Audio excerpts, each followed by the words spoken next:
But Shakib Khan টার্নটা হচ্ছে এমনভাবে সামনের দিকে নিয়ে আসছে, ওই জায়গা থেকে আমরা সবাই অনেক বেশি খুশি।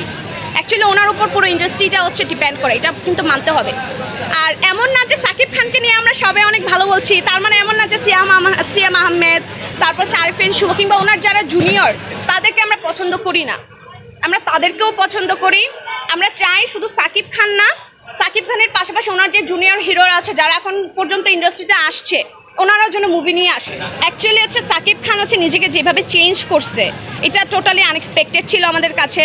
যেমন হচ্ছে সিয়াম, হ্যাঁ উনি, তারপর হচ্ছে আরফিন শুভ, তারপর আরও আপনি যাদের কথা বললেন, হ্যাঁ ওনারা সবাইকে আমরা অনেক আগে থেকে হ্যান্ডসাম হিসেবেই দেখি।